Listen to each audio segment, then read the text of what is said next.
distance themselves from their physical body.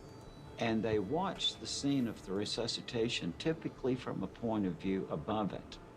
As this progresses, they eventually wake up to the fact that, oh, this must be something to do with death. And at that point, they enter into states of consciousness that no matter how articulate they may be, they say there are no words for it, that it's indescribable. They go through a passageway into a beautiful light. They feel comfort, peace, and joy. They meet relatives and friends of theirs who have died, and they go through panoramic memory, in which everything they've ever done is displayed around them in a sort of holographic, three-dimensional panorama. And they come back from these experiences with a total new take on life, thinking that the most important thing we can do while we're here is to learn how to love, and saying that they have no more fear of death because they feel that death is just a transition into some other reality. Is this other reality a hallucination through firing synapses within the dying brain? Or could it be a literal other realm accessed by a liberated consciousness at the moment of death? In 2012, Dr. Ibn Alexander published the book Proof of Heaven, a neurosurgeon's journey into the afterlife.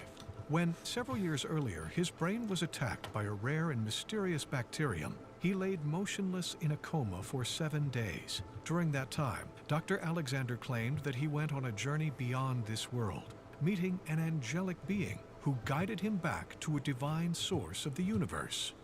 It all started with 54 years of life working as an academic neurosurgeon, thinking I understood brain, mind, and consciousness. Mm-hmm. And then 4:30 in the morning, November 10th, 2008, I suddenly became very ill with a rapidly progressive gram-negative bacterial meningoencephalitis that took over my brain within a few hours, drove me into a state of seizures, deep into coma, and then I was admitted to a hospital where I had worked as a neurosurgeon, and I spent 7 days in that coma. My doctors basically thought I had a 10% chance of survival early in the week, down to 2% by the end of the week, with no chance of recovery, and that's when I started coming back to this world. Had an extraordinary experience that by all of current neuroscience would be completely impossible because of the damage to the human part of my brain, my neocortex, and yet it did happen, and that has been the basis of this mystery I've been trying to unravel for the last 9 years. Dr. Alexander is one of a growing number of highly credentialed medical professionals who counter the arguments of scientists who attribute the NDE experience to factors such as oxygen shortage, imperfect anesthesia, and the body's neurochemical responses to trauma. Specialists like Dr. Alexander dismiss these explanations as inadequate. The medical conditions under which NDEs happen, they say, are too varied to explain a phenomenon that seems so widespread and consistent. They believe that the NDE is a result of consciousness existing in some non-material form, independent of but closely connected to the brain. At the time of death, they hold, consciousness is released to experience another realm. Regardless of scientific evidence, the near-death experience has repeatedly been reported to be an incredibly powerful one, often leading to profound revelation and transformation.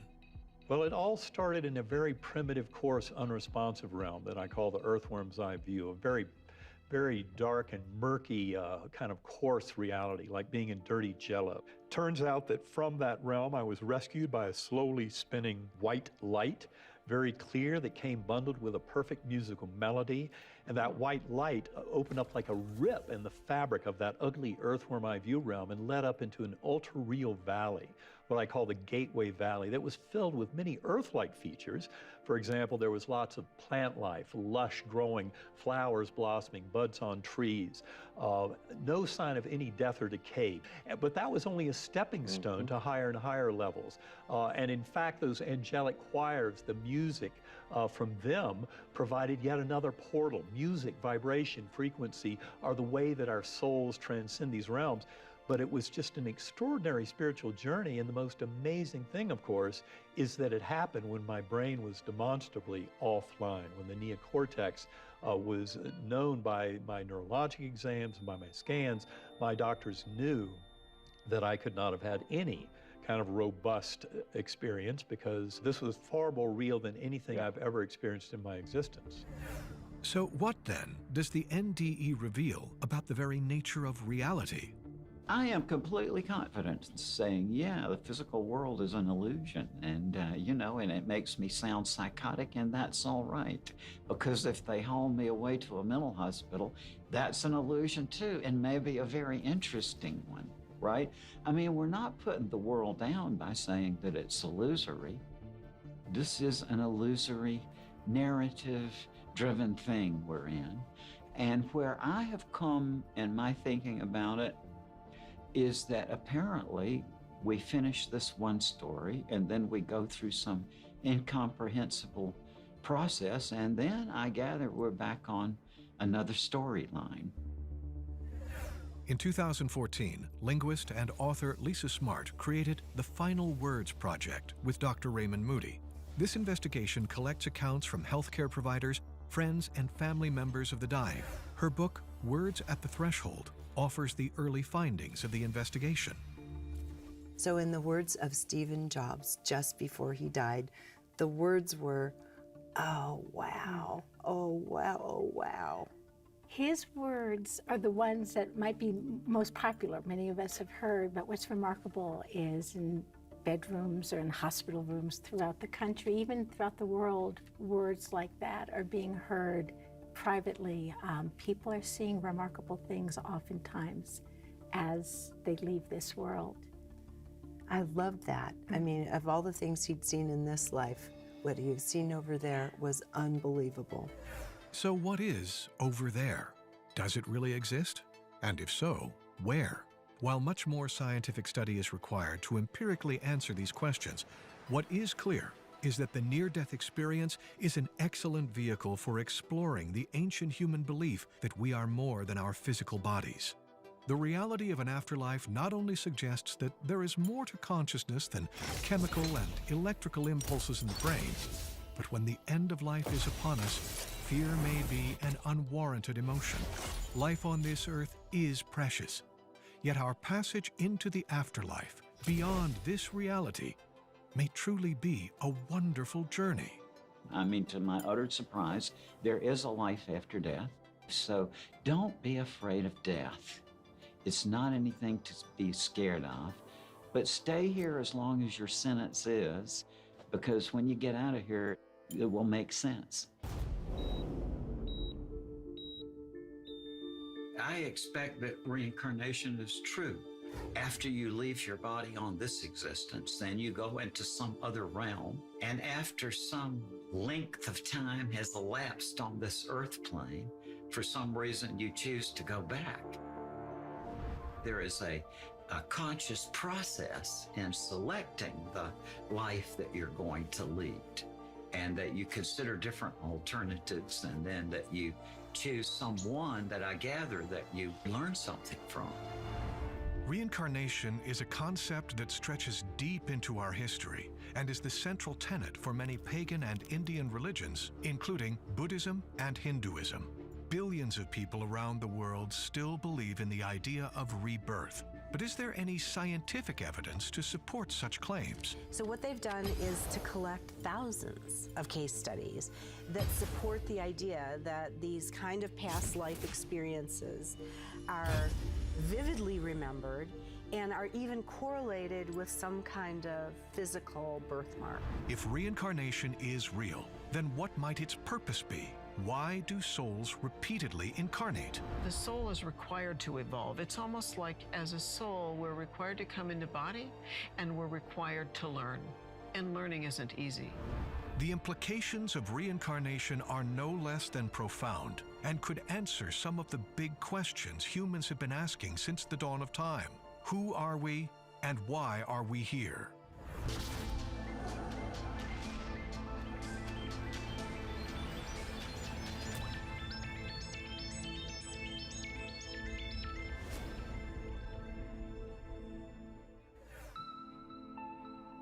In the United States, there's this myth that ideas about reincarnation first came into the West through India back in the 19th century. But that's just simply not correct, because reincarnation, it was present as an idea at the very beginning of Western civilization. Scholars agree the concept of reincarnation is rooted in antiquity. For example, the Neanderthal buried their dead along with their instruments and food for future lives. And the idea of rebirth continued into Western civilization and was famously taught by the man who coined the term philosophy, Pythagoras. Pythagoras, for example, who was the person who coined the term philosophy, was. FBI agents go undercover, in disguise. The gentleman comes and he points a gun to me while I'm on the toilet. And then the whole thing goes bust, the way it only can under the neon lights of Las Vegas. I'm Trevor Aronson. Listen and subscribe to Chameleon High Rollers on Apple Podcasts or wherever you get your podcasts. Was a reincarnationist, and he claimed to remember 8 of his past lives and had some technique that he was able to get his students to have that experience as well. Past life regressions can be a contentious topic among practitioners of psychology.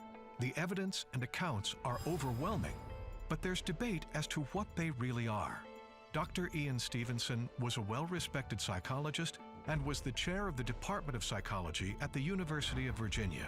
He was given a $1 million grant to fund research into paranormal psychology, also known as parapsychology, with the intention of disproving the concept of reincarnation. Stevenson went on to research thousands of cases on the uncanny memories of young children from their past lives. While his intention was to disprove this phenomenon, in the end, he became one of its staunchest defenders and most dedicated researchers. Today, Dr. Jim Tucker continues to conduct the work started by Stevenson. Unlike past life regressionists, Dr. Stevenson and Dr. Tucker do not study those put under hypnosis. Instead, they look at cases of kids who start to spontaneously remember things and start speaking about their previous lives while fully cognizant. In one of Tucker's papers, he recounts a story of a boy from Thailand who at the age of 3 started complaining that he had been shot and killed in his past life while riding a bicycle to school. He even remembered that he was a local teacher, and he remembered his name, Bua Kai. His grandmother took him to the village where he said he lived, and he led her to a house. He recognized the people living there, and they confirmed that 5 years earlier, their son, Bua Kai, had been shot and killed while riding a bike to work. He was shot in the back of the head, marked by a small entry wound, with a larger exit wound in the front of his head. The little boy had been born with a small birthmark on the back of his head and a larger, oddly shaped mark on his forehead. It happens a lot with children. And at the University of Virginia in Charlottesville, they have documented thousands of these cases. So you can say you can't make this happen in a laboratory setting, but what you can do is create enough evidence that it becomes something meaningful from a scientific point of view. And that's what we have in terms of the evidence for reincarnation. There are 2 primary ways people recall past lives. One is spontaneously, like in the case of so many children who suddenly remember memories in great detail. Number 2 is hypnotherapy, where a patient is put under hypnosis and then guided by a trained regression therapist into recalling previous lifetimes. It surprises people how easy it is to access the first scene in a past life. And then it's the job of a trained regression therapist to know how to open it up, how to ask questions, how to deepen it, but also it moves forward spontaneously. I don't give the information to the client, they tell me the information. If reincarnation is real, then what is its purpose?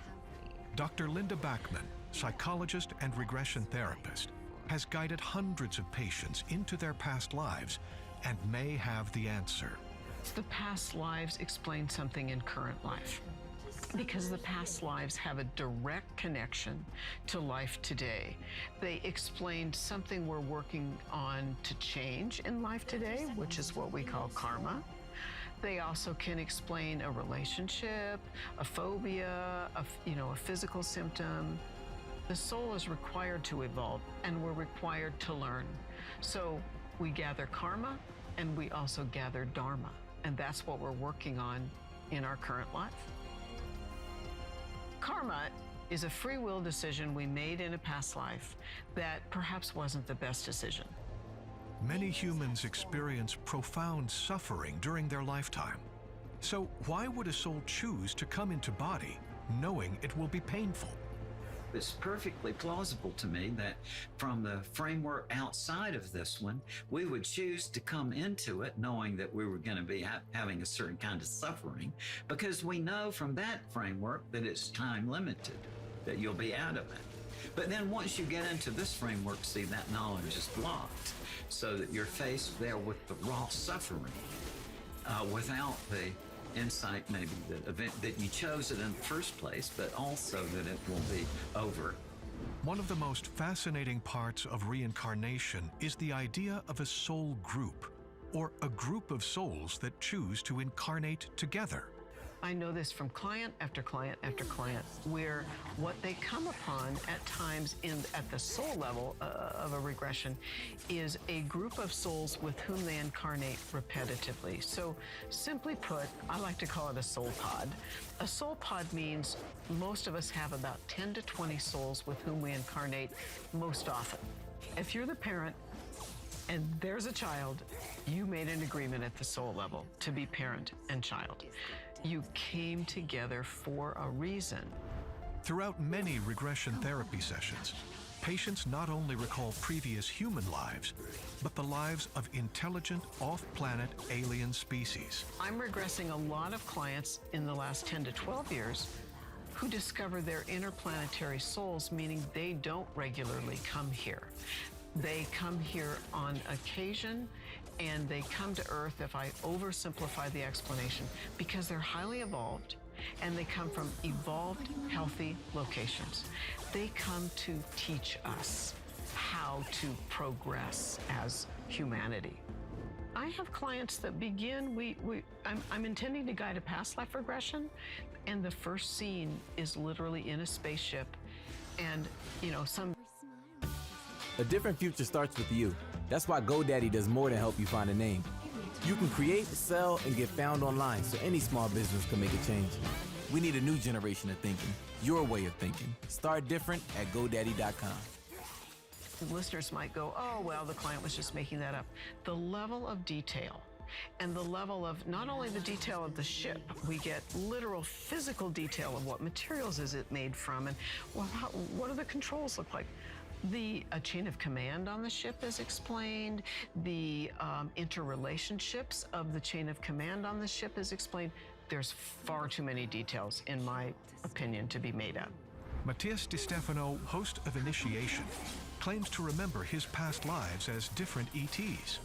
Like other interplanetary souls, he is here on a mission to teach our intergalactic history and to help raise consciousness as humanity progresses into a new age. When I was 11, 12 years old, I started to remember my lives, and of course I thought many times I was getting crazy until I started to find many others that also remembered.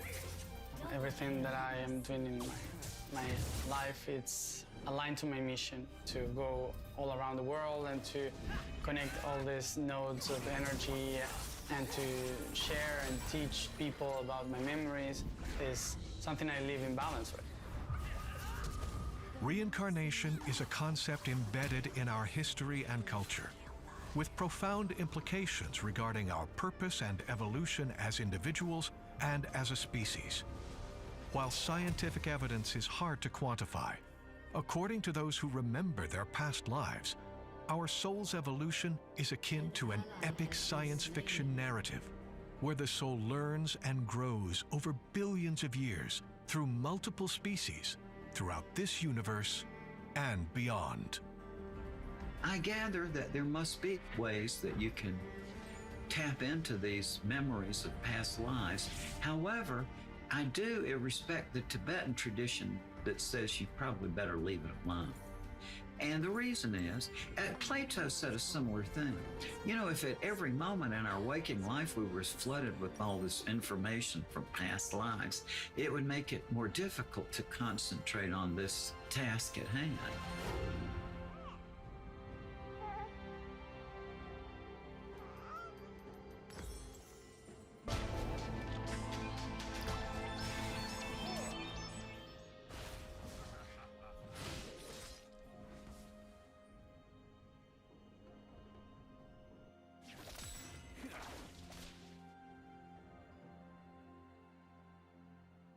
People have too many emotions. What am I supposed to do with empathy? That's it, love. Let your guard down.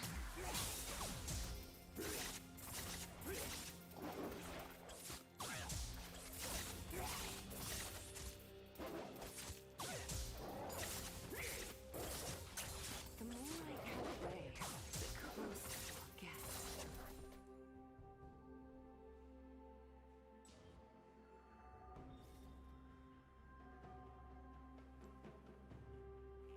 A little bit of heaven before the hell.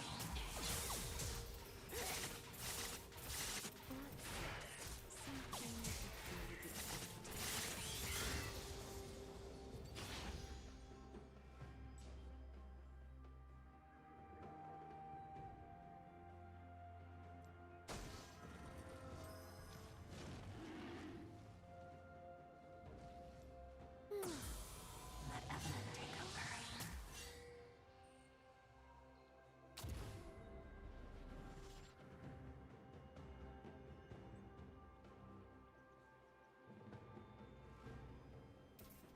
Don't die wishing you had this.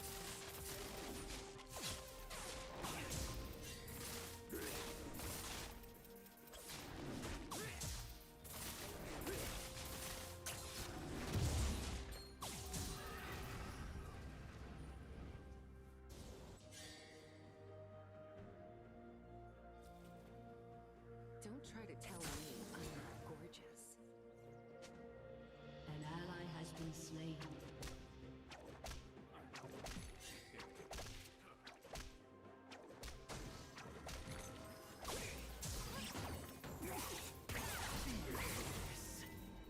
Suffering is their lives.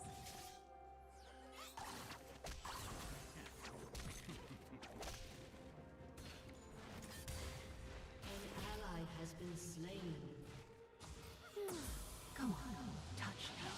Don't be shy.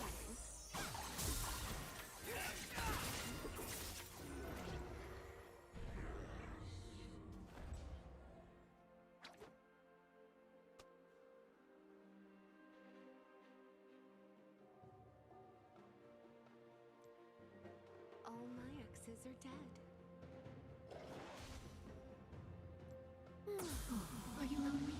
I can help.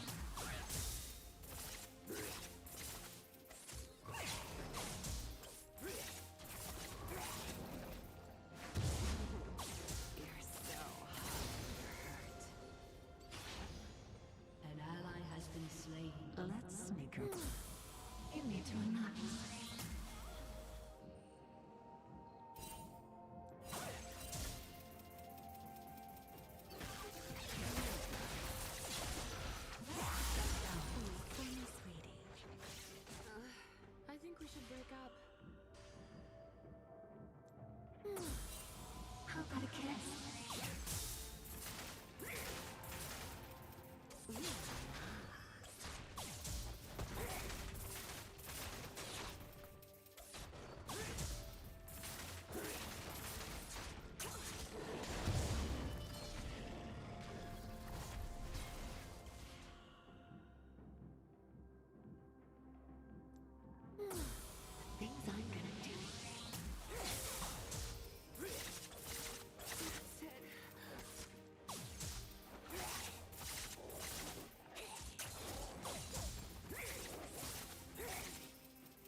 Enemy double kill.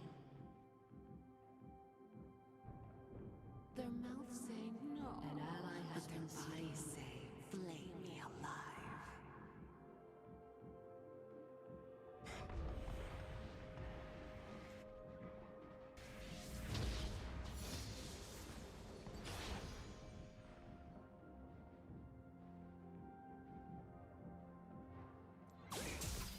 I use every part of their tool. Nothing is wasted.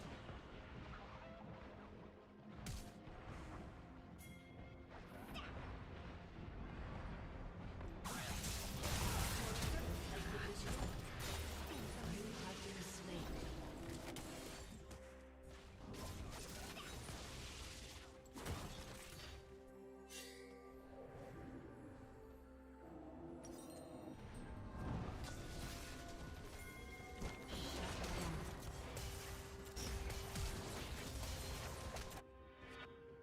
Okay, my turn.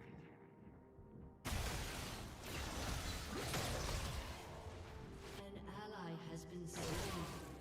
Enemy double kill.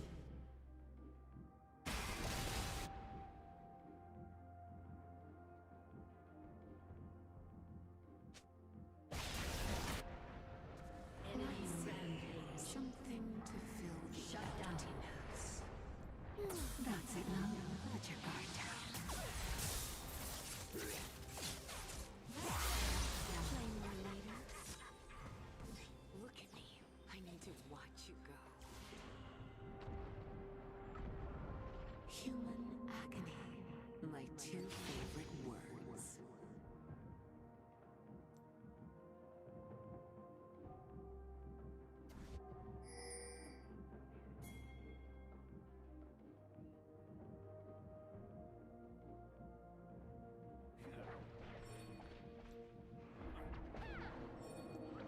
A little bit of heaven before the hell.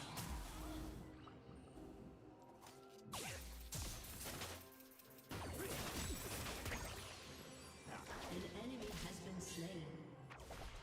Lights out.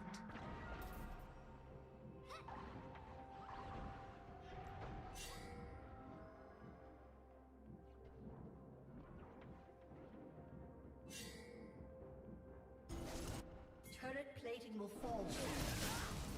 Ally has been slain. Hate and love are just two words for passion.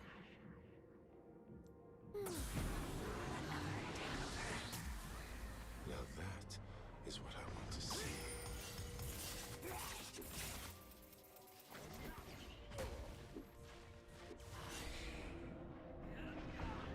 Ally has been slain.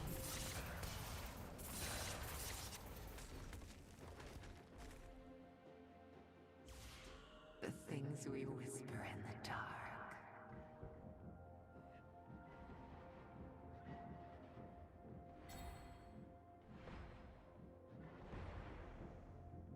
Everyone is watching. I like the happy ones. They make so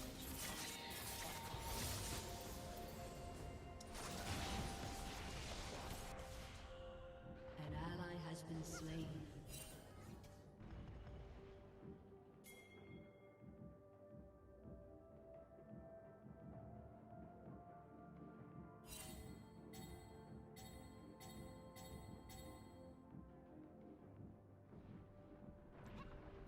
Your command has been destroyed.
A summoner has reconnected.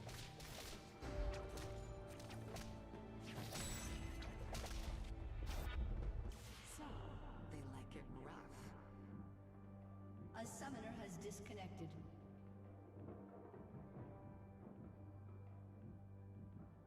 A summoner has reconnected.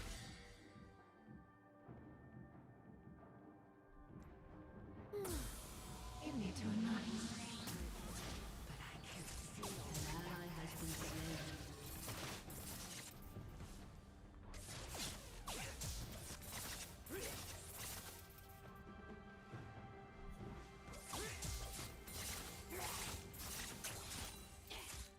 Enemy rampage. nothing personal.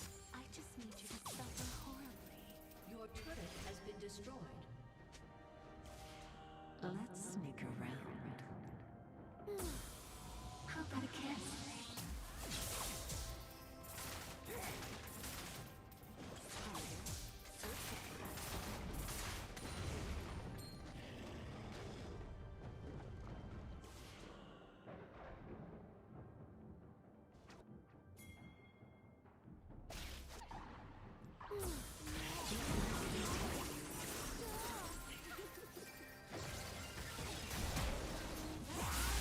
Still going.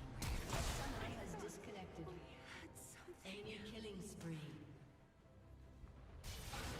Has been slain. Rampage. Enemy has been slain. Enemy is unstoppable. Enemy double kill. A summoner has reconnected.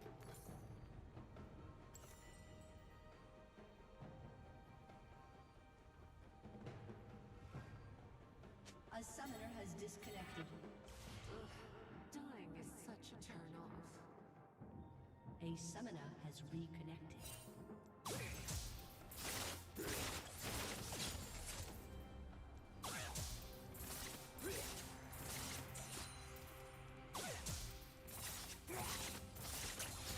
We're done when I'm done. Enemies dominating. There was a time, but you missed it.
executed.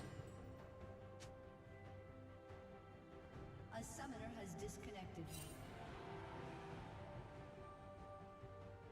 Your turret has been destroyed.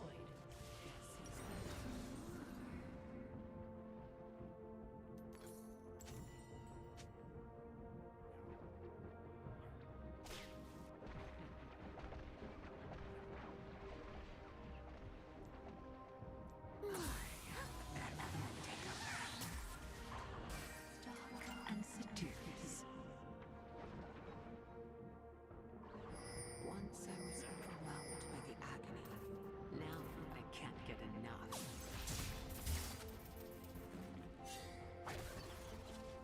An enemy is dominating. The night is my An ally has veil. been slain. Come on, touch me.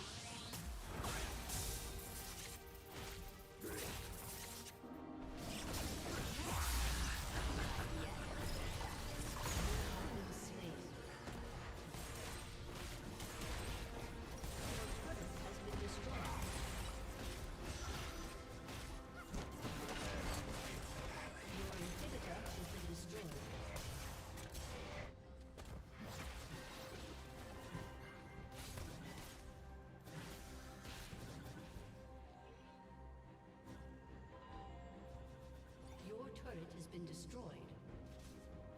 An ally has been slain.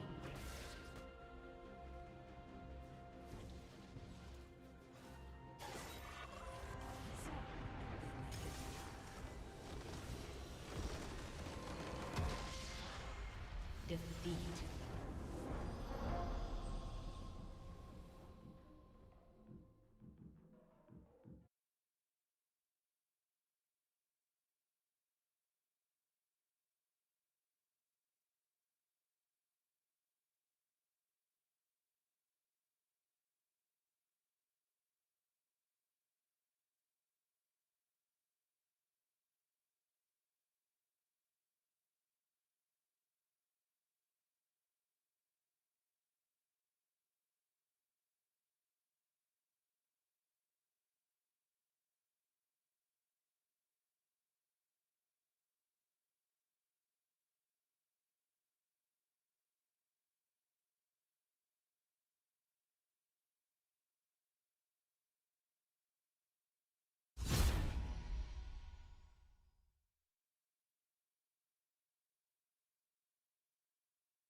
Minions have spawned.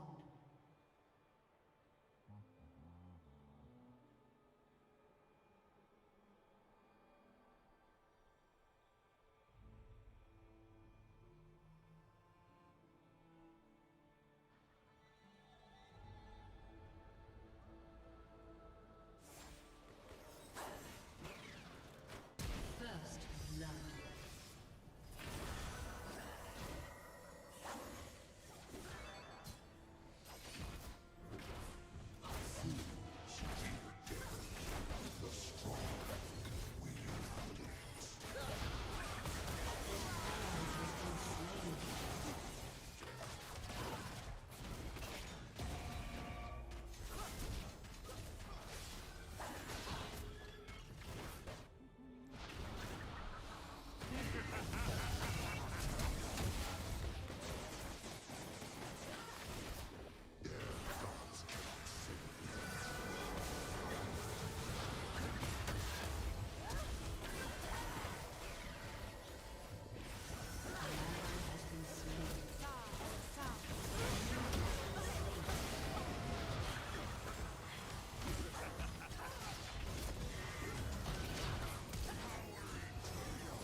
Here we have this large pyramidal structure, and the witnesses, they can't believe their eyes. It's absolutely shocking.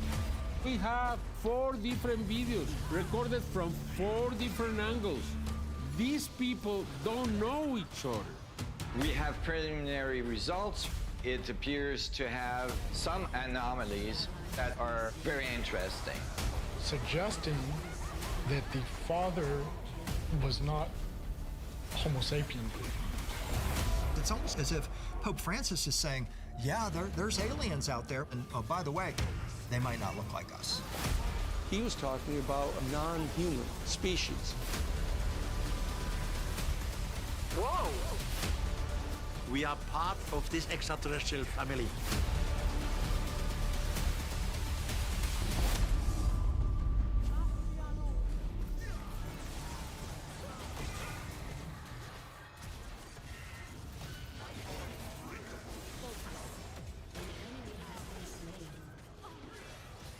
This is how Fiverr changed in my life.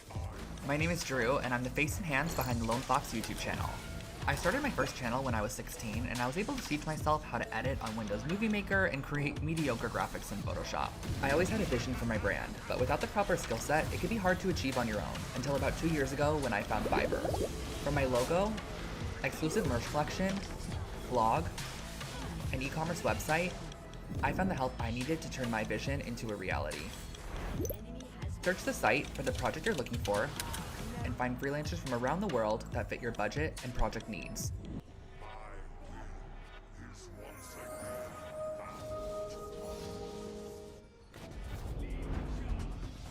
The Interplanetary Defense and Reaction Forces were a unit that was Border Patrol, used for assistance on other planets, However, there were a number of training exercises and training periods that we spent here on Earth. Later in my deployment, I found out a lot more information about the history of the space program, this one in particular.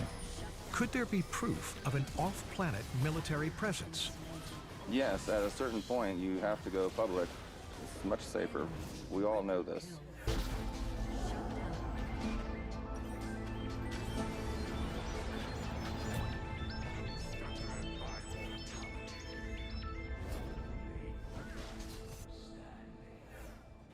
Since I came into office, the sole issue on which I have been required to make a decision is whether Mr. McKinnon's extradition to the United States would breach his human rights.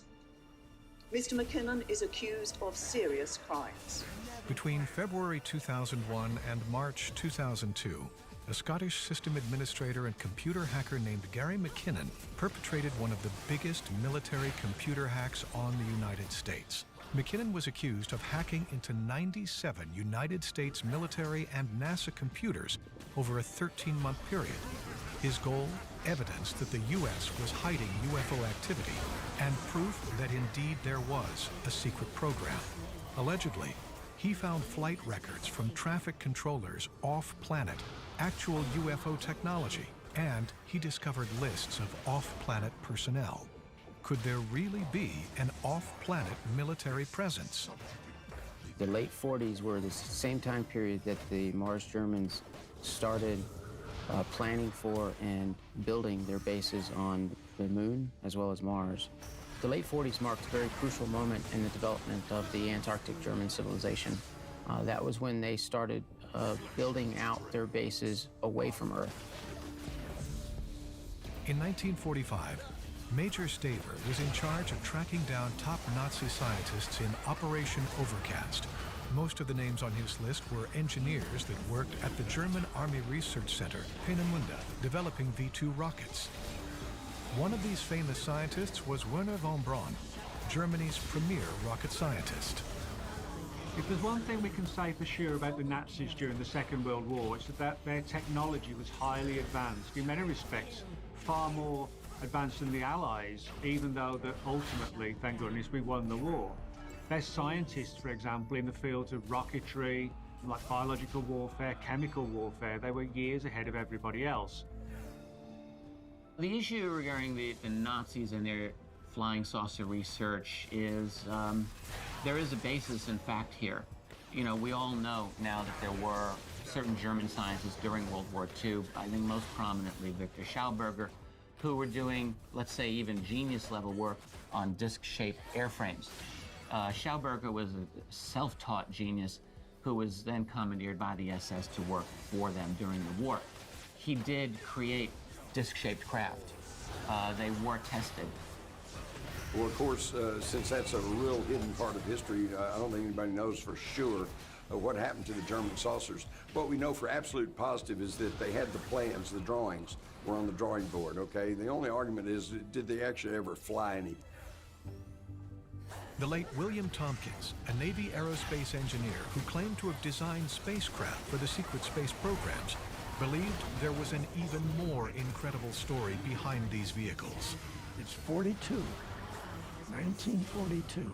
The war's on. Rick Obata, his hobby is sending these Navy operatives into Germany. They've been going all over Germany, and they're staggered at what they found. They found that Hitler and the SS made an agreement with reptilian extraterrestrials. They found hundreds of different types of advanced weapons being built. These included 500-foot UFOs, round vehicles.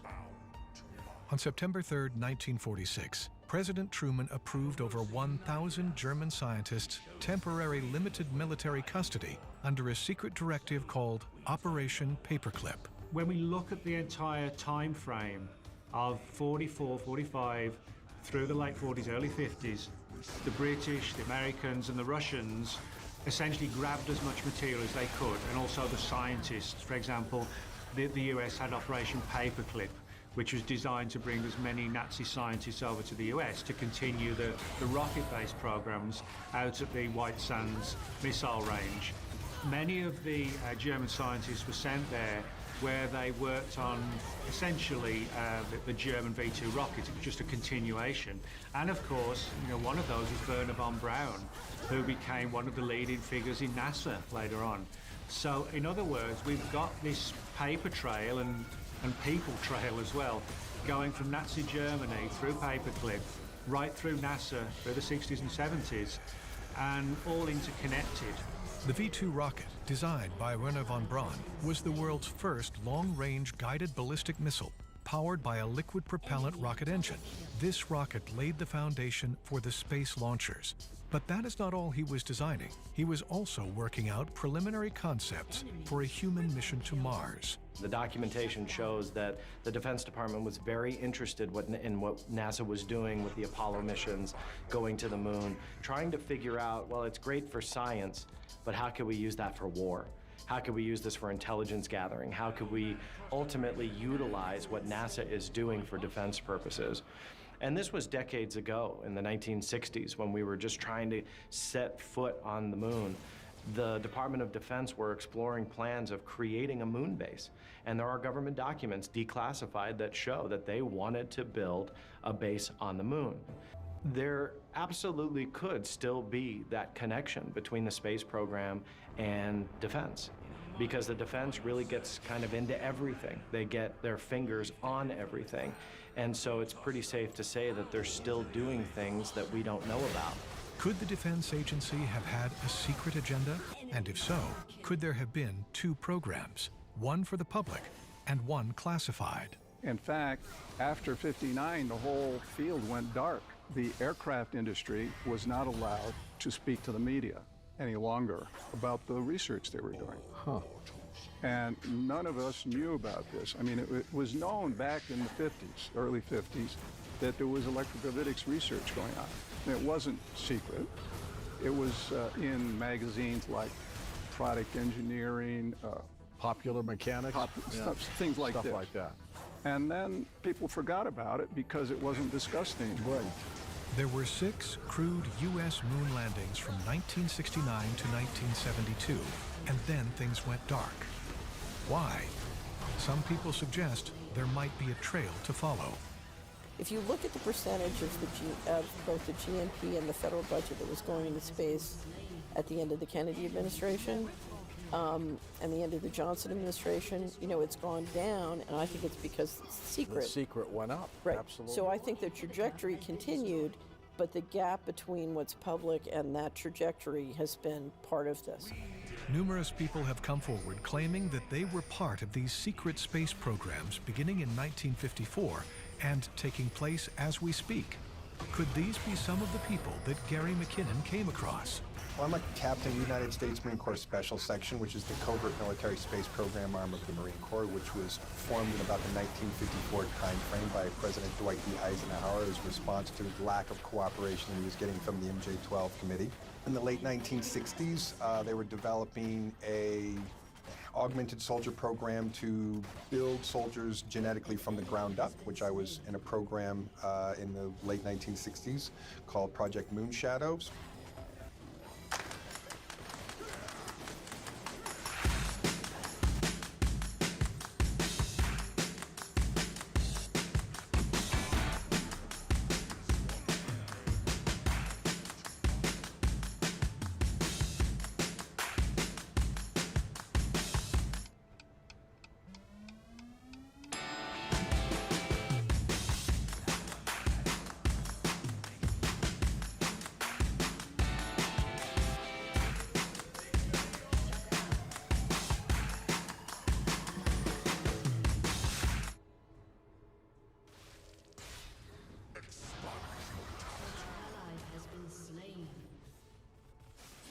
Give me 1 second. This guy made $31,000 in a day without even using his own money, and also fully automated without doing anything at all. And the crazy thing is, you watching this ad can also fully automate this business and do it completely passively, so you don't have to spend any of your own time doing it. You can just done for you, and you don't have to start this using your own money. You can start getting results literally today by watching the free tutorial I made and see how people get these $1,600 a day results, 5,000, 10,000, and here's a list of people getting 4, 5, 6 figures and more in results. And you can even do this as a side hustle. Here's people making $300, $100 a day. $300 a day is like $9,000 a month, without having to do anything at all because it's automated and we do it all for you. So if you click the top right, if you're on your phone, and if you're on your computer or something, click the bottom.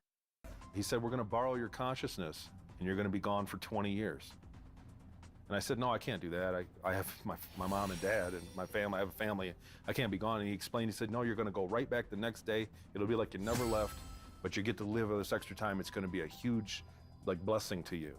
But if this is true, why keep this program with its personnel and technological advances a secret? I believe that the energy aspect of it is probably the single most important core of the UFO cover-up.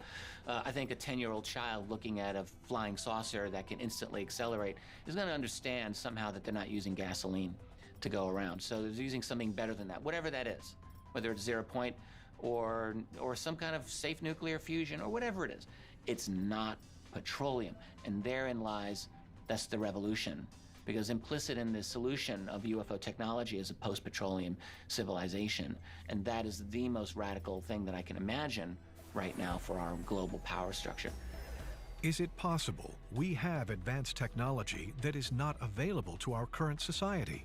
Evidence seems to point to a private and a public program focused on exploring space that could have happened sometime in our history.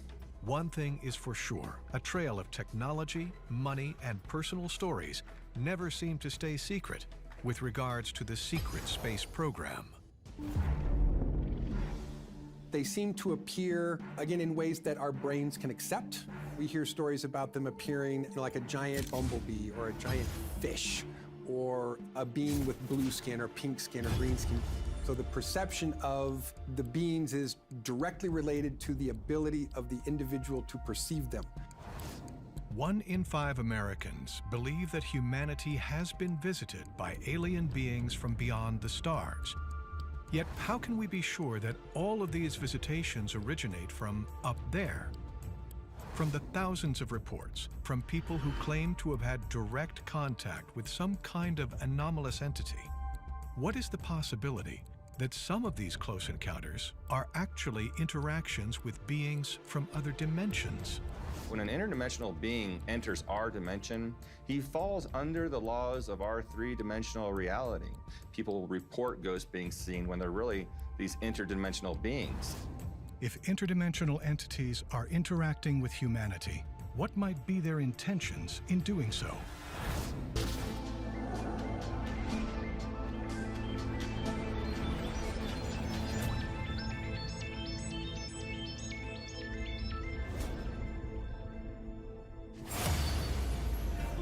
Energy healer and host of Quantum Effect, Randy Weitenheimer, has experience in interactions with other dimensions. Combining his background in physics with his many years studying Chinese martial arts and Kundalini energy practices, Randy concludes that the nature of these interdimensional interactions is based on our own consciousness. Ghosts, spirit attachments, entities are independent, non-physical consciousness that are created. For example, let's say you want to connect with your spirit guide. You're meditating in zero reality, and you ask to have that spirit guide come forward. The being that comes forward is a real presence or information body in zero reality, and it is interpreted by yourself based on your knowledge of this physical world. It is real over there, but interpreted by you as a physical reality here and now. The theory of multiple parallel universes is a hotly debated topic within the realm of quantum physics. Everything from their mathematical explanation to the number of differing universes within the multiverse have been discussed. Yet the concept in and of itself is backed up with good physics. We've learned that string theory provides some exciting and beautiful possibilities for discovering a unified theory of everything. And string theory is what has opened the door to the multiverse idea in science. How did it do that? Well, it goes back to the issue that string theorists are grappling with, the challenge of identifying the exact geometry of the superstrings and extra dimensions hidden within our universe. They have many candidate shapes allowed by the math, over 10 to the power 500 possibilities, which is a massive number. String theorists have instead proposed that all of these possibilities are equally probable and likely exist somewhere within a multiverse, meaning there are at least 10 to the power 500 differently tuned universes out there in the multiverse, maybe even infinite numbers. If the existence of other dimensions is plausible, then wouldn't the idea of beings inhabiting that space be just as legitimate? So, what are these beings? Do they have purely benevolent reasons for interacting with humanity? People who have claimed the ability to channel entities from other dimensions believe these beings are here to help guide us towards a positive life experience. Ariane came to me and said, we'd like for you to channel us directly. And because our information can be helpful to humanity at this time. And they even said, you know, humanity's on a trajectory, they're on a timeline that is now, our information can be more helpful. We have moved beyond density, and we bridge back and forth between non-physicality and enough density to be able to communicate. From our standpoint, we are no longer in physical form, and even our densest nature does not hold physical separation. These beings are known in our realities like the masters and guides of every dimension. What they do is to resonate to the system of the matter all the process of creation to help us understand which ways we can take in order to be in the same level of vibration as them. So even the darkness ones and the light ones, they are living patterns to us so we could reach and understand how we can build a good reality and how we can transcend the reality we live in. The role that many of us in this collective have is energy balancing. So we are assigned, several of us, to bring balance to certain points on the Earth and other planets. That is our role. There are many who will say that Earth is, shall we say, turbulent or a little bit of a volcano in waiting. That is not actually how we see what is taking place on Earth. You are coming to this culmination point in human history, which will take place between 2030 and 2050. And that will be when your whole world opens up as a human planet. If interdimensional entities exist that wish to help and give to humanity, is it possible that beings from other realms also wish to take from us? Randy Weitenheimer theorizes about the nature of such beings. These forms do not generally share or exist in our physical reality. Spirit attachments are in a different dimension that attach to you because we have energy and they need energy. This is the underlying basis for the interaction. They are not actually giving you information like the entities, but more taking of your energy. What about ghosts? Ghosts are not exactly non-physical. People that are alive might be sending information or energy to the person that has passed, and that might energize them to come into the physical form. It would seem the importance of inviting only those higher vibrational energies into your life cannot be overstated.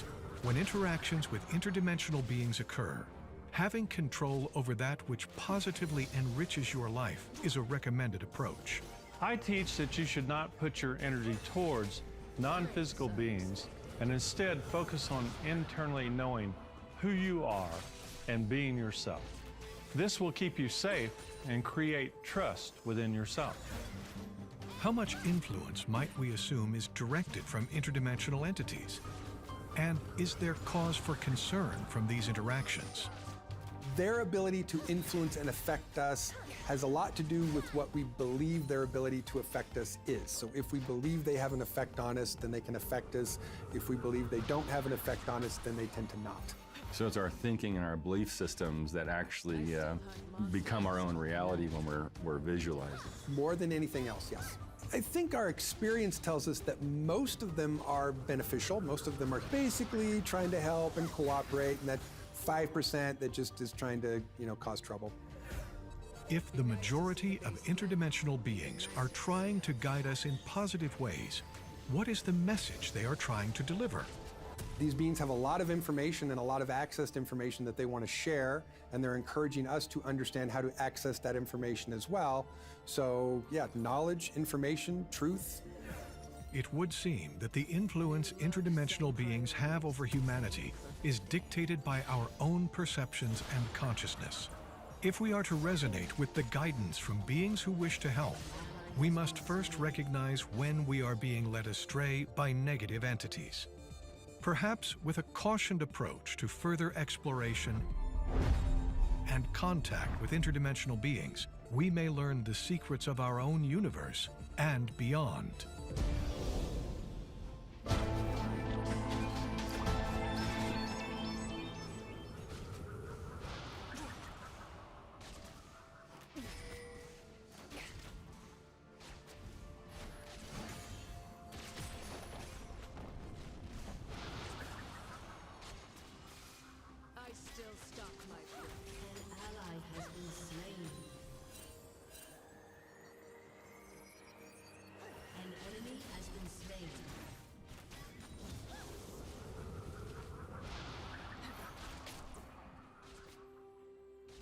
Not enjoying the end of the world, but at least I know what to do.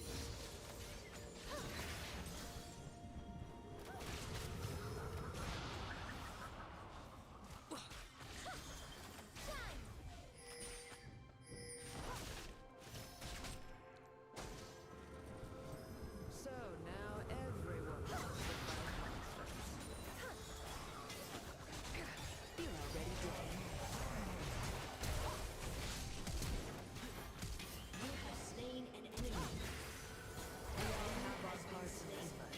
Yours was to lose. Evil keeps growing, but it's not just me fighting anymore.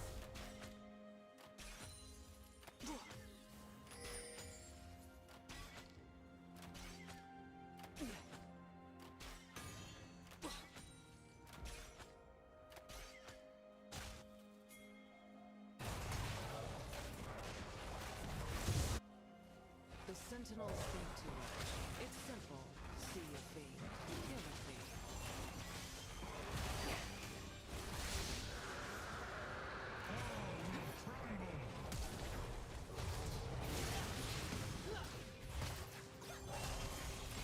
You have slain an enemy.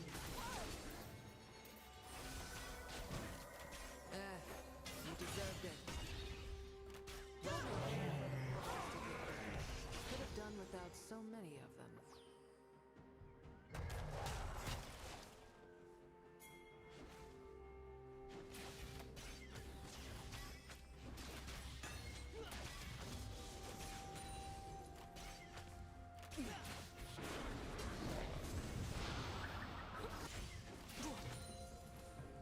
An ally has been slain.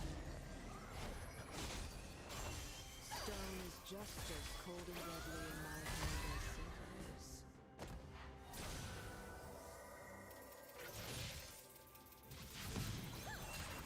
Shut down. An ally has been slain. I apologize.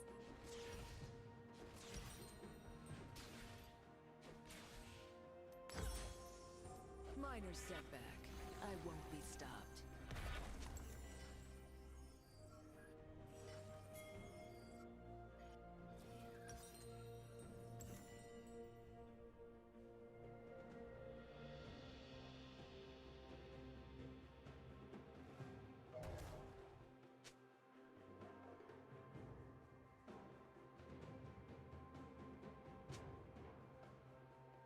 Darkness won't take the world.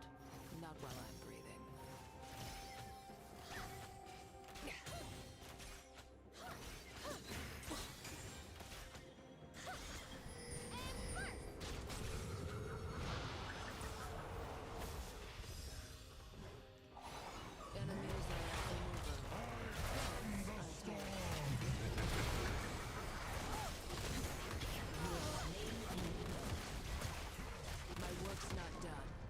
is never done.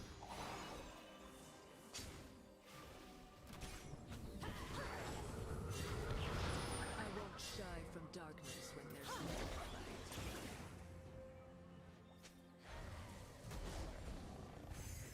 An ally has been slain.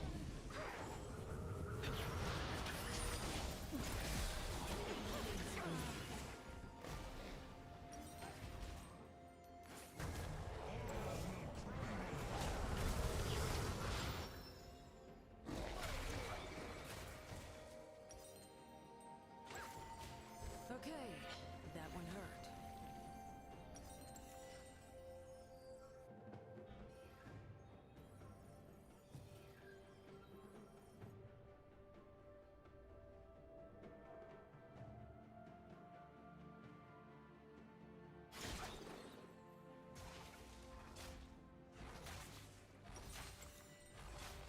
The stone is an extension of my will.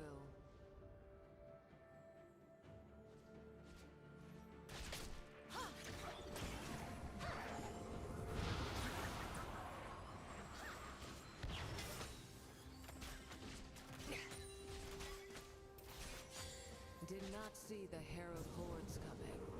Not impressed.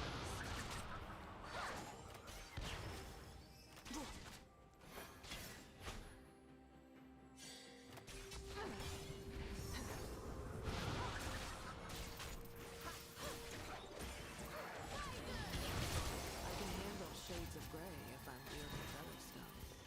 You have been slain.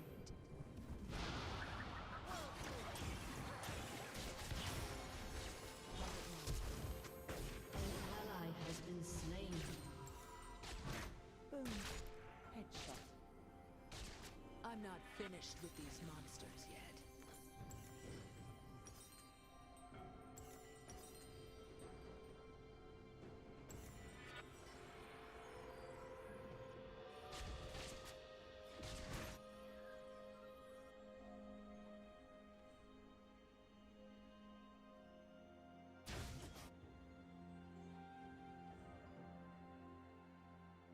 Which weapon is a tactical question, but it's also a fun one.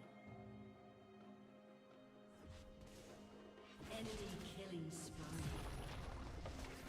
Shut down.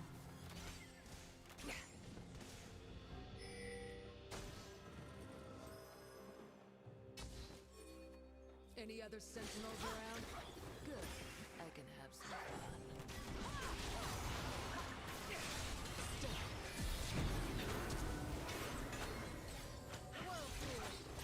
You have been slain. You have slain an enemy.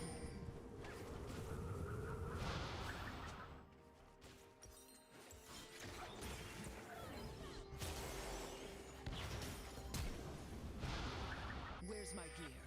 There's evil to fight.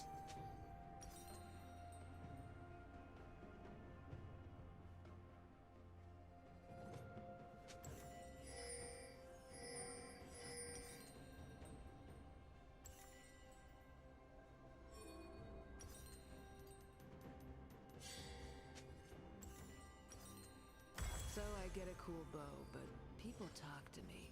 Win some, lose some. An enemy has been slain. An ally has been slain.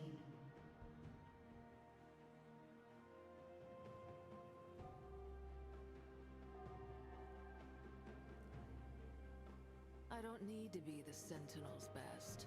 I'm already the best.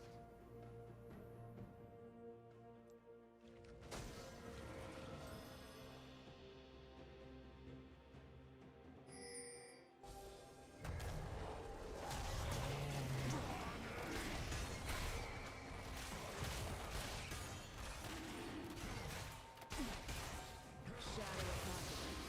Who saw this coming, other than me?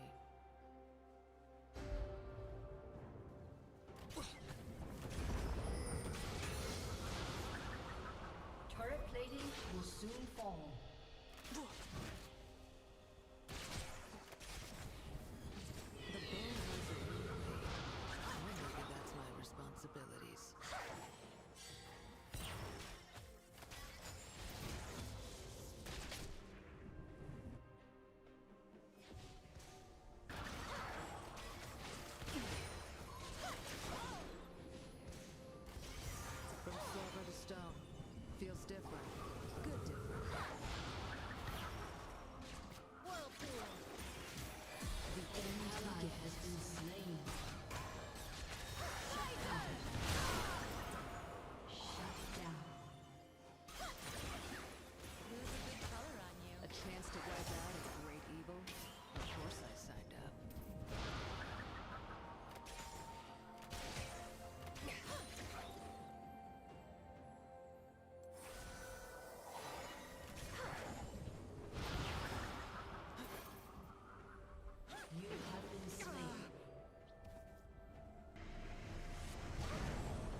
can't rest until those wraiths are vanquished.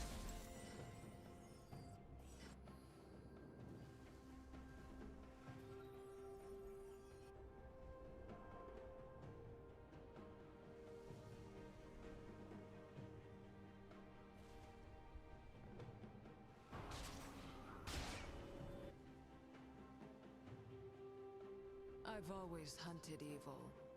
Thought I'd be facing it alone, though.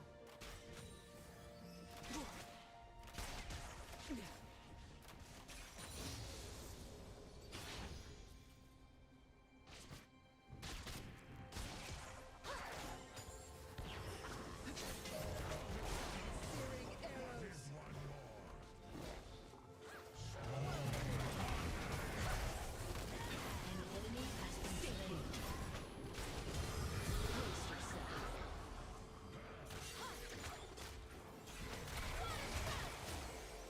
Where was the spell? Doesn't matter.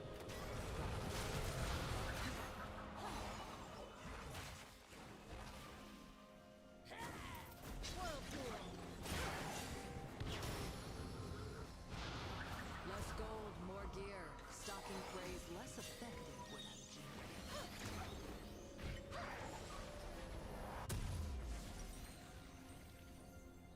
Better gear makes me a better hunter.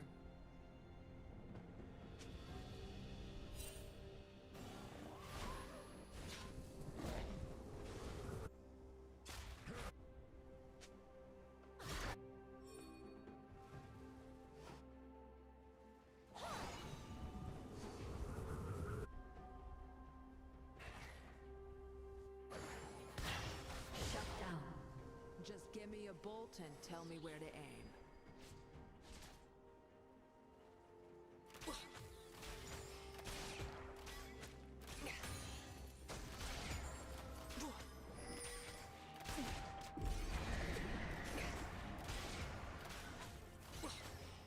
You're a threat.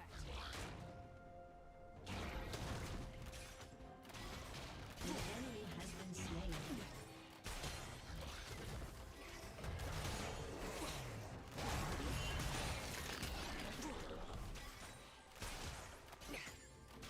Wraiths I expected. Allies.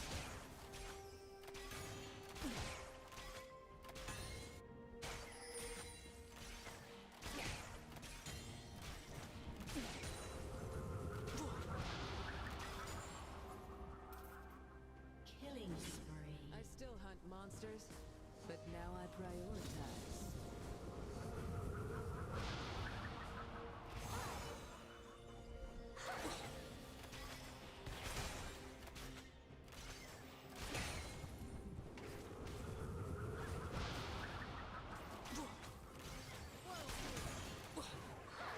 New look, same priorities. Same perfect day.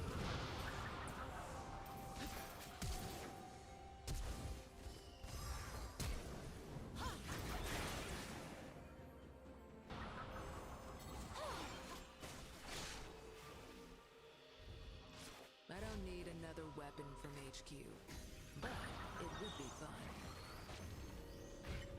I'm fine without allies. Range Usually. alchemy fuel time. Damn it!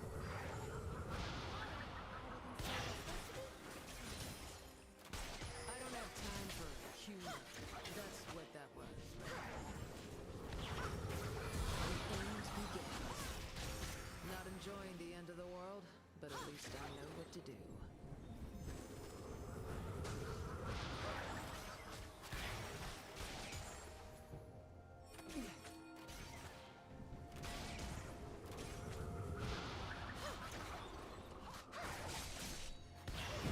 So now everyone wants to fight monsters.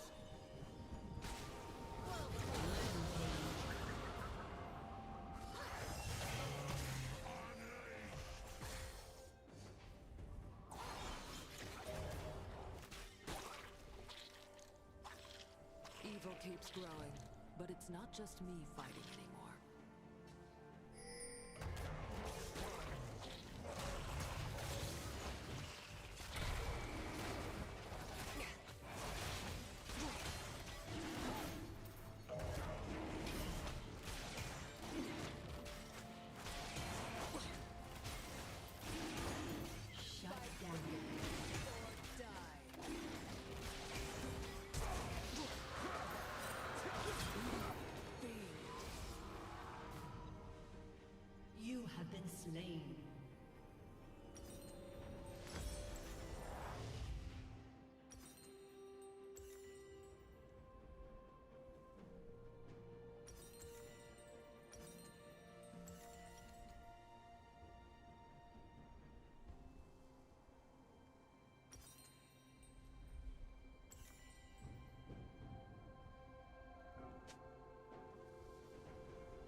minor setback.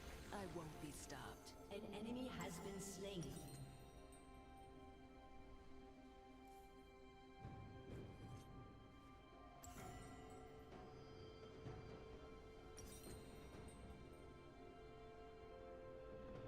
An ally has been slain.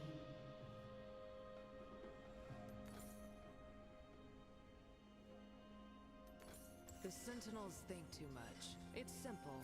See a fiend, kill a fiend. Your turret has been destroyed.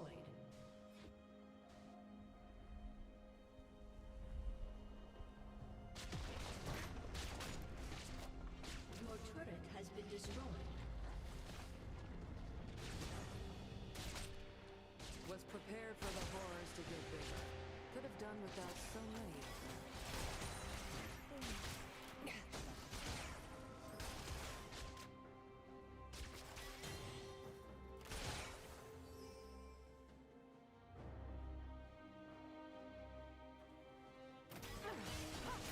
Stone is just as cold and deadly in my hand as silver is.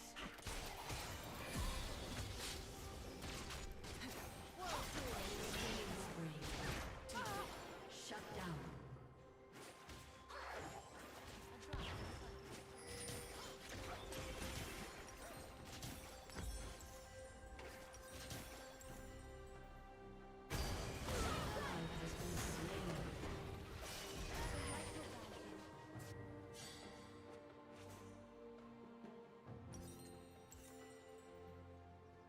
An ally has been slain.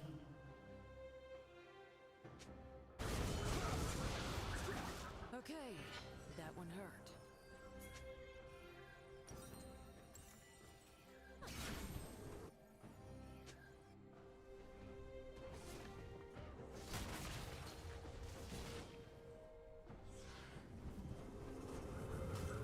Darkness won't take the world. Not while I'm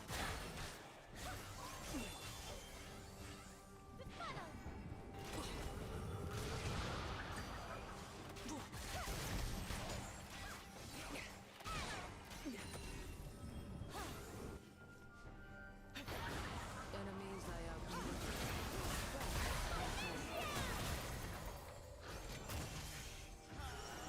Be nice to see the even nicer to see these weapons.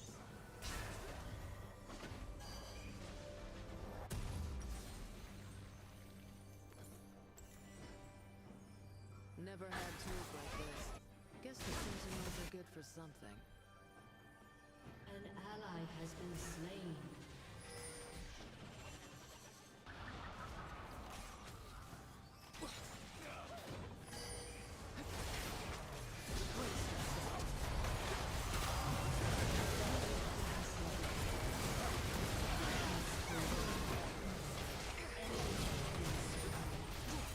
An ally has been slain. Enemy double kill.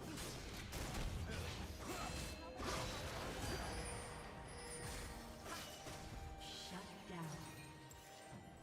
Aced.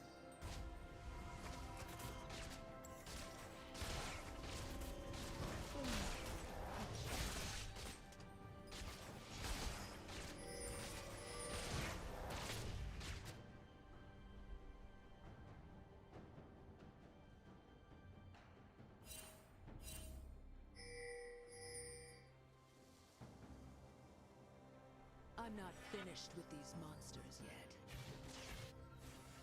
Your turret has been destroyed.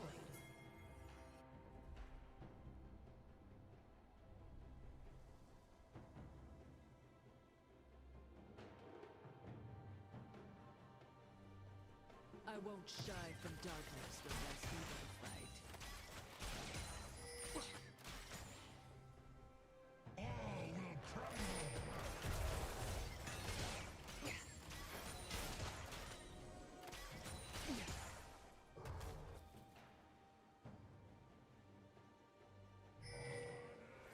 Shut down. You will be purged.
my gear.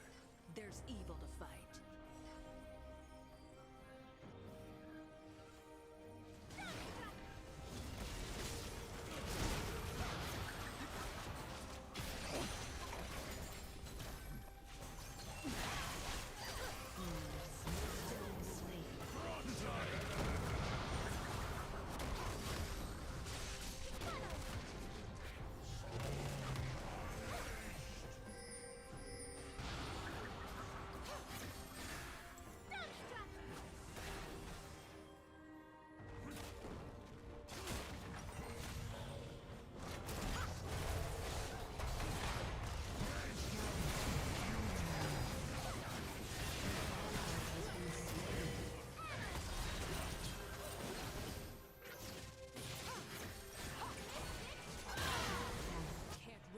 Until those ranks An ally has been slain.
Minor setback.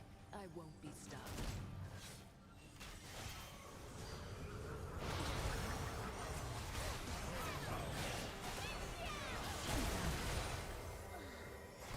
Shut down.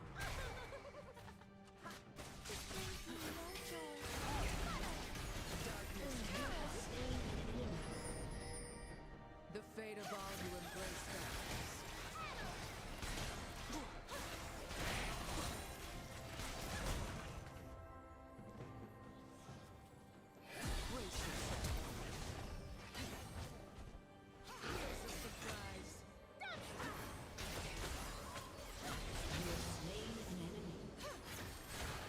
Monsters left.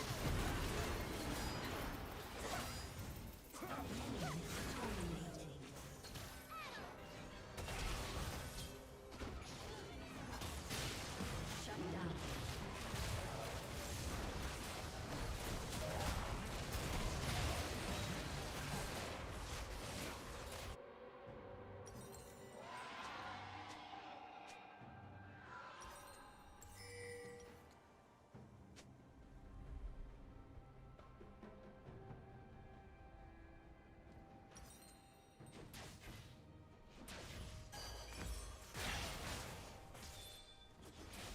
Your team has destroyed the turret.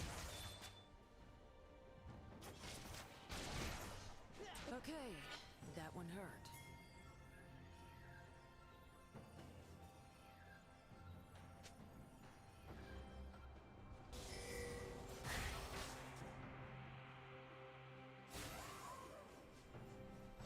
Your team has destroyed a turret. See the harrowed hordes coming. Not impressed.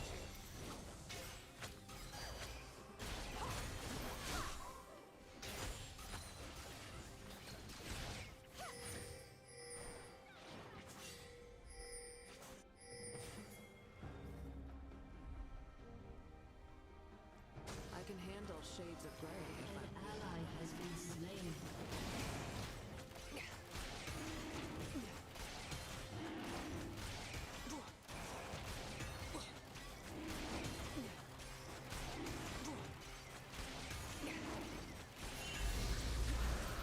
Which weapon is a tactical question, but it's also a fun one.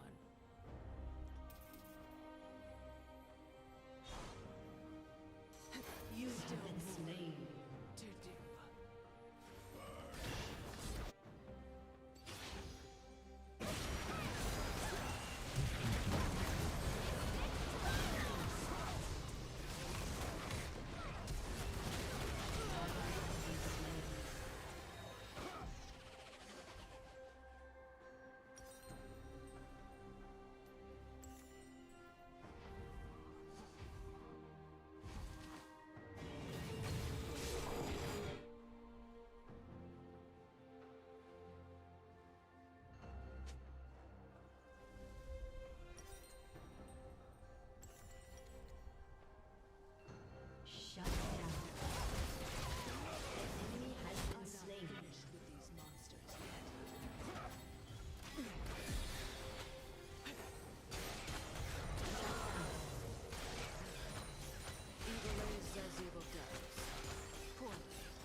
Demon hunting can wait while I hold back the harrowing.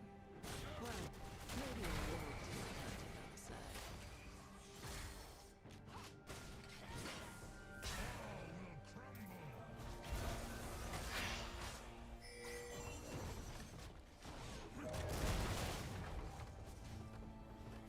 Your inhibitor is respawning soon. Sentinels around? Good. I can have some fun.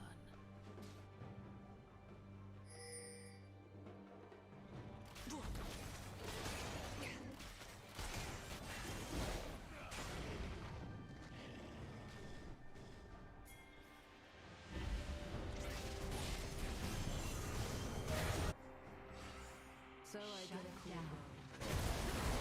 An ally has been slain.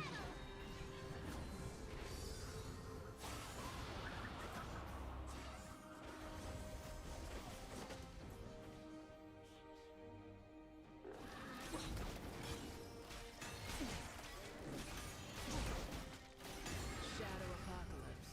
Who saw this coming? Other than An me. enemy has been slain. Judgment's coming. You have slain an enemy.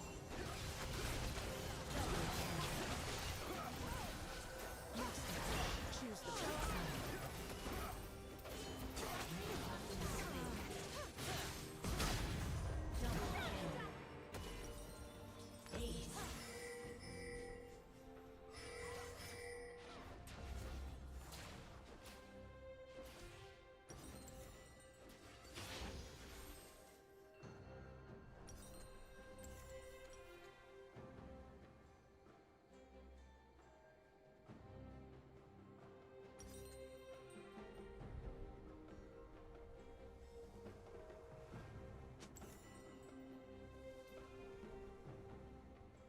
Your team has destroyed a turret.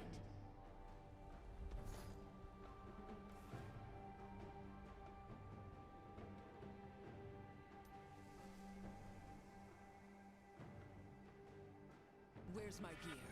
There's Rampage.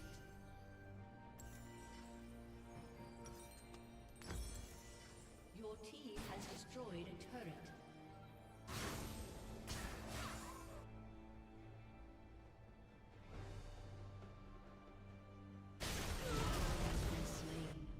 The bow has a new weight. Or maybe that's my responsibilities.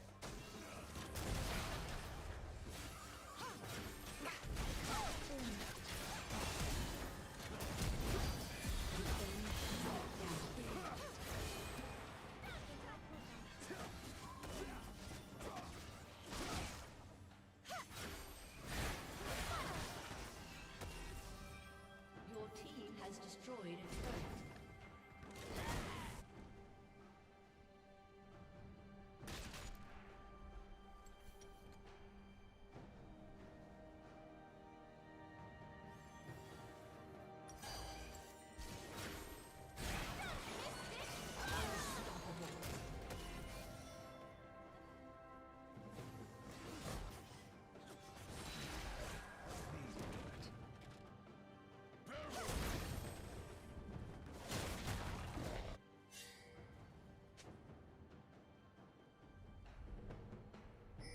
Can't rest until those wraiths are vanquished.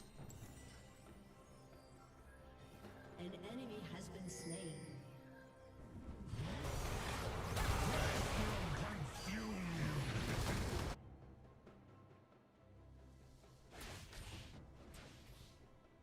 Dominating. From silver to stone. Feels different. Good different.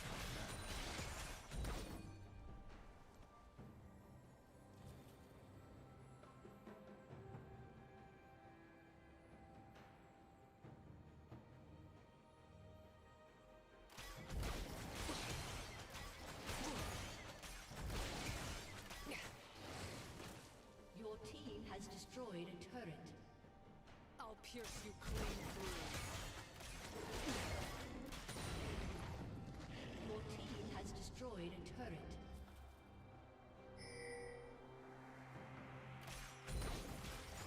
Shut down.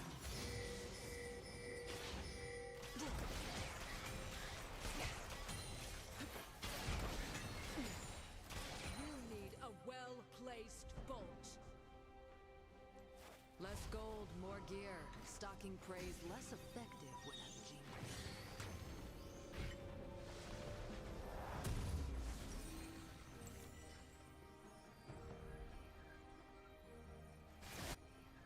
Your team has destroyed the turret.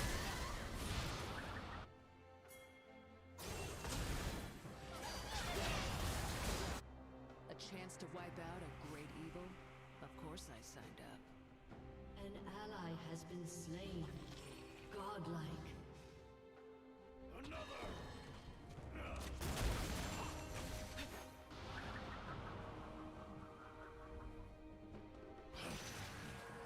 I've always hunted evil. Thought I'd be facing it alone, though.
Minor setback.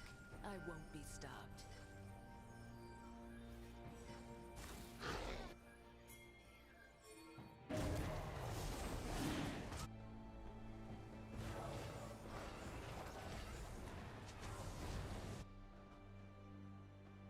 Purifying evil.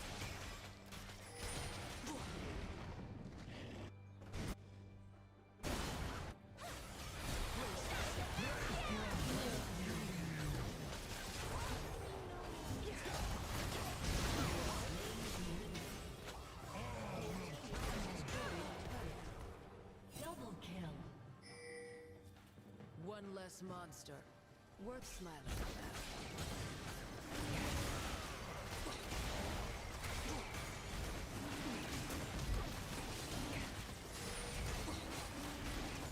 Where was this going? Doesn't matter. Die now. Legendary.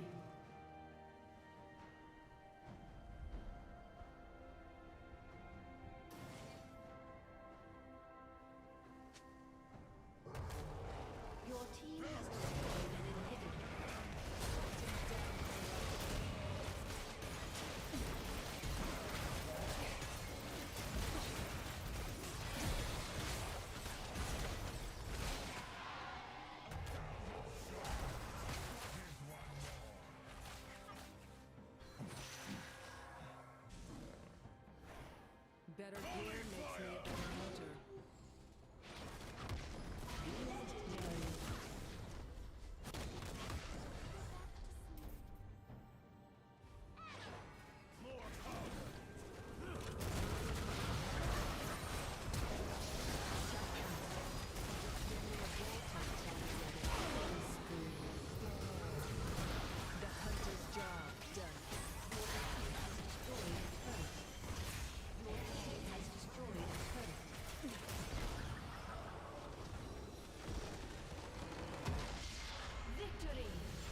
tremble at my perfection.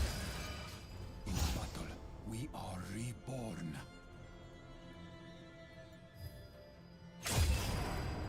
So much untapped power. In battle, we are reborn.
As evil grows, so shall I.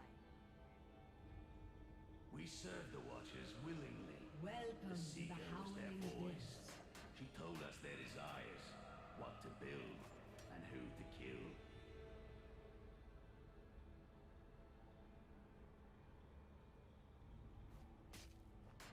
Minions have spawned.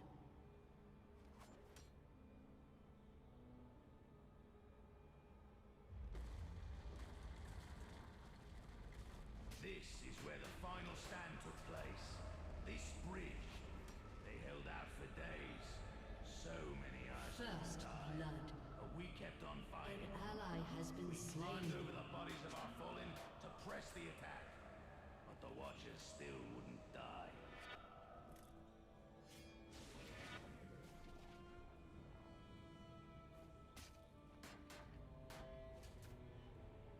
I reckon the whole world must be ruled by the Iceborn now, right?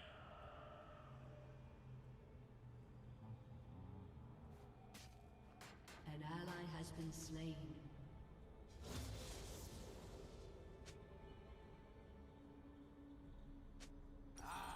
You smell a battle. That's the I fight until the blood takes the spear from my grasp, until I can only crawl. Then you will not defeat me. Even then, I will spit in your face. Techno, face me!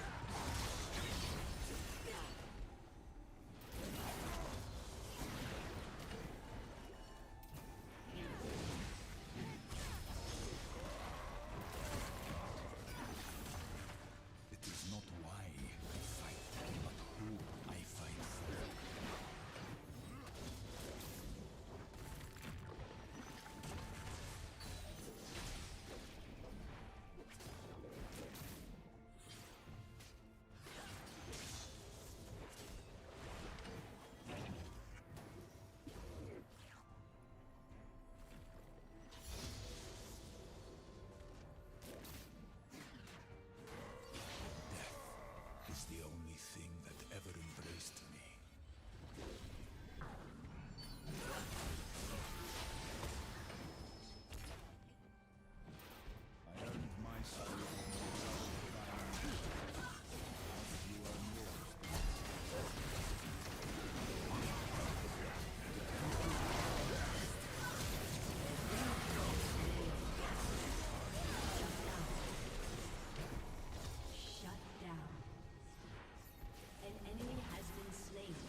across the bridge is a damned fool.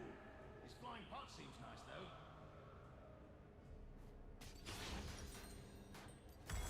An ally has been slain.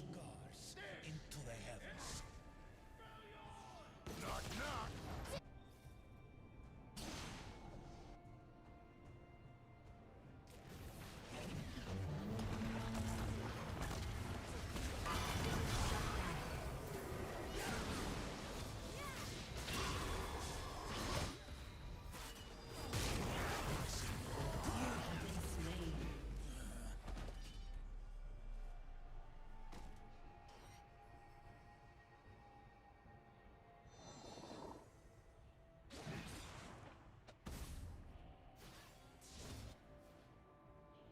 An enemy has been slain. An ally has been slain. We took Valorant. Shut down. Everywhere we went. An enemy has been slain. And the ice followed us. We forged a mighty empire, but it wasn't truly ours, so long as we served the Watchers.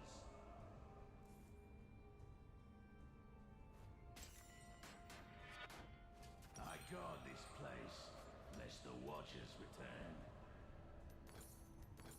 The art of war is hearing your heart beating, knowing Freedom you is are worth alive. dying for.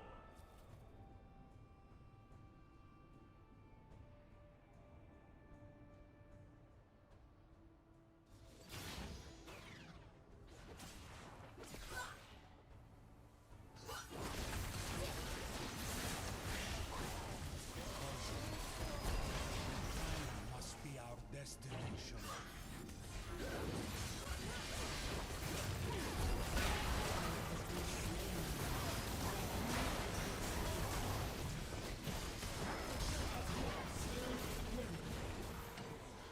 I will remember your name and shout it to the heavens.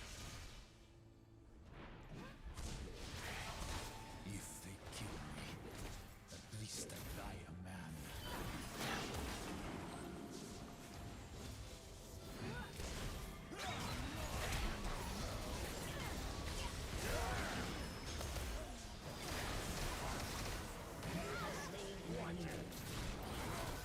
Keep fighting!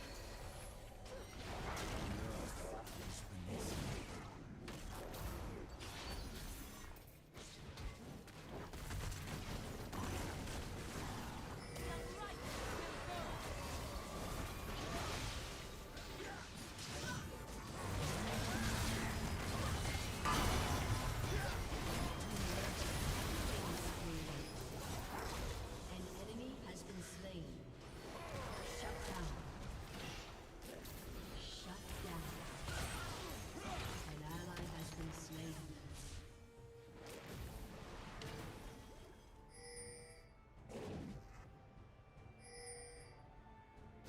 I cast my excuses into the dirt.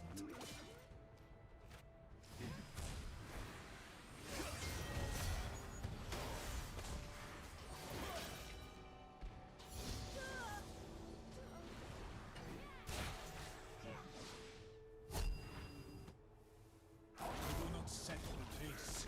I race against it.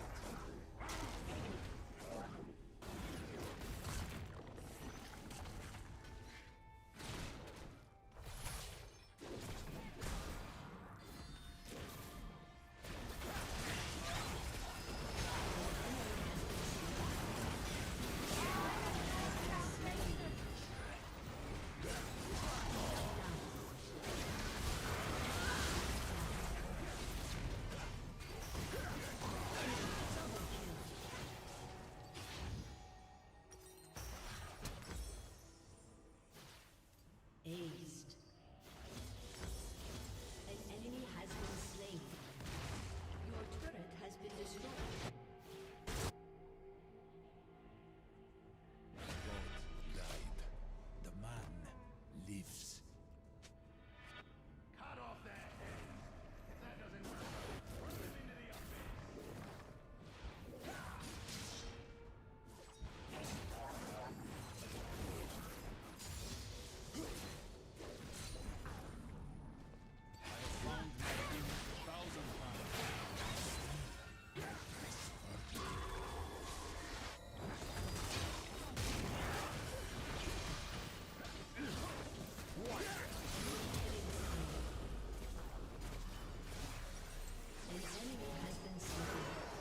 Enemy killing spree.